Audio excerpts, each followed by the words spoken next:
Hi everybody, this is Julie Bean with Beadaholique and welcome to the wholesale episode of Tips for Selling Your Handmade Jewelry.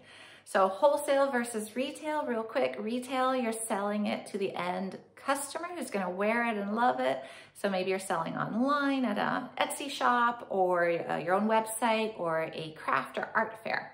Wholesale is you're selling it to someone else who's gonna resell it. So maybe a boutique owner or someone else who has a website with a bunch of different artists represented and they're gonna buy it and resell it. So when you're selling wholesale, you're gonna sell at a discount. So usually it's about 50%. There can be other price structures, but 50% is pretty standard for wholesale. So when you are considering selling wholesale, keep that in mind, that your prices are going to need to reflect that. So if you have a $40 item that maybe you sell at a craft fair, the wholesale price of that would be $20. If you're not comfortable with that, maybe you want to make the wholesale price $30 and you sell it for $60 retail. So adjust your prices accordingly so you're making enough money to cover your expenses and your labor and you're making a good business and you're enjoying it. So I will say that I have sold wholesale primarily. My dollhouse miniature company, I did that for so many years and it started as a retail company. I would do shows selling to the end consumer and collectors, and eventually over time it became almost a strictly wholesale company. I've sold a little bit of jewelry wholesale, but really it was the dollhouse miniatures. I did really a lot wholesale and that was my whole business model. I've worked for other companies where I've done like big wholesale gift shows and things like that. But I think all of that knowledge translates because it's still the handmade marketplace. But if you are an artisan who is selling jewelry wholesale, please do share your tips in this video because you might have even more specific jewelry tips. So I think one thing that I have learned from doing wholesale is that it's best, or at least for me, it was best if I could make products that I can make over and over again the same. And that's because I really wanted these shops to carry and love my product, but I wanted them to reorder. So I would perhaps do a show, and the shows traditionally are longer and a little bit more expensive. So I might do a 1-week wholesale show versus a weekend art fair.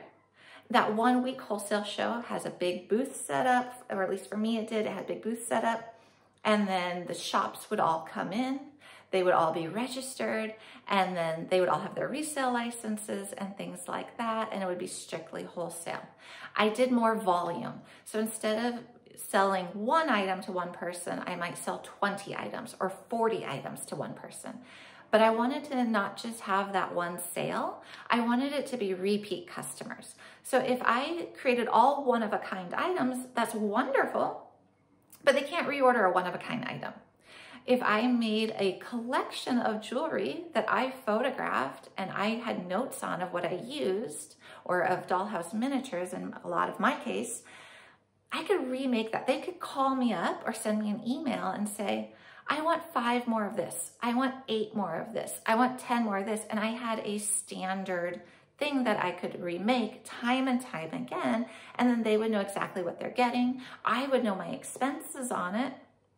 And then I could duplicate it. And I wouldn't have to go to the effort of rephotographing something, redesigning a new design. I could just make that item again and again. So it's really more of like the mass production versus the individual one-of-a-kind items. That's not to say I haven't sold one-of-a-kind items wholesale. I just personally, for my personal tip, I think it's really nice if you have essentially a collection that people can reorder from, and then they can just get that item again and again. It becomes a bestseller for them. Maybe you have a really pretty pair of, black and gold dangle earrings and the shop buys it and they get 5 pairs of them and they sell them within the first 2 weeks. They're gonna wanna reorder those black and gold dangle earrings, and that's great. And they're gonna have something that they can reference it with. So perhaps create item numbers for your product line to make it easier to reduce confusion. It can be a product number, an item number, a name. Maybe they're the Georgette earrings in black or something like that. But you wanna have some consistency. Create perhaps an order form that you can slip in with every sale. So if you have a show that you're doing and you're having people order from you and you have your collection and they've got item numbers and they've got pricing and the pricing is consistent, have an order form, have a brochure, have something that allows them to reorder that is clear and easy to do and easy to follow. And then you have it as well. So you can reference what they're ordering and then you can make their order and fulfill it.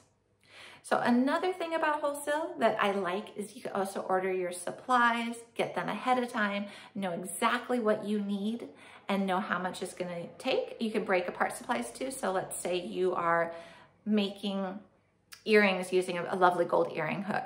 Well, you can order 100 of those earring hooks.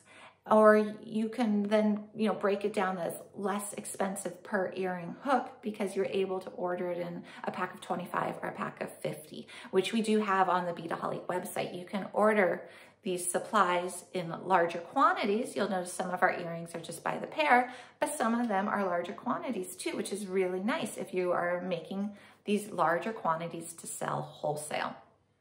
So another thing that is really nice about wholesale that I like is you can just do several shows a year. So when I started doing my dollhouse miniatures and I did them retail, I was doing 15, 18 shows a year.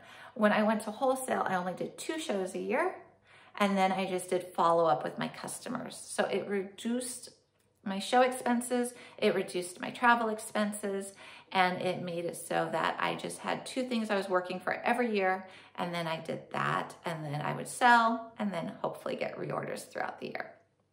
So those are some of my personal wholesale tips. I think it's really great if you can even do a combo of wholesale and retail. You don't have to just choose one over the other necessarily, and you don't just have to do a wholesale show.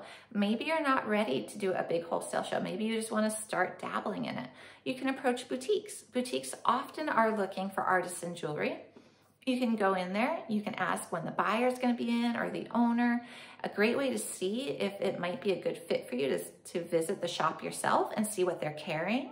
And then if it feels like it would work with what you have, then you can approach them, you can leave a business card, maybe even want to leave a sample. If you make jewelry that's obviously takes hours and hours and hours and is a higher price point, you're not going to want to leave a sample. But let's say you make a really cute line of charm necklaces or little anklets with seashells charms or something.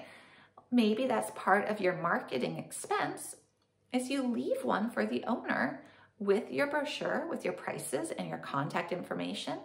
And it is an expense, is gone, but that might help generate an order, especially if it is a really good little shop that you think would be a great fit for you.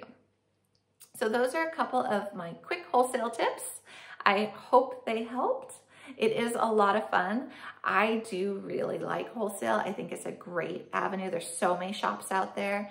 And I think jewelry is one of those giftable items and it's one of those things that people love and there's always a need for it. So they're always looking for new designers. They're always looking for new collections to bring into their shop for their customers to keep their shop interesting and engaging. And just have fun with it. Have fun designing a collection. Have fun with the prices. Have fun, still you can make a website.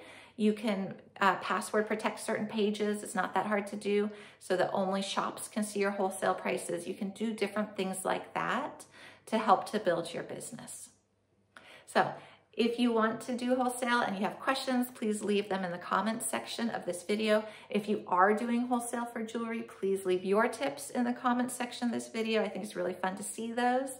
And I do hope this helped. And speaking of those comments and questions, our next video, which is going to be coming up soon, is going to be me going through all these videos that we've already posted and answering some of the questions that everyone has posted there. So I'm going to be piling all those questions together that I can find and answering them in our next video. And then maybe down the road when there's more questions, I'll do another video like that so we can hopefully get some answers out there.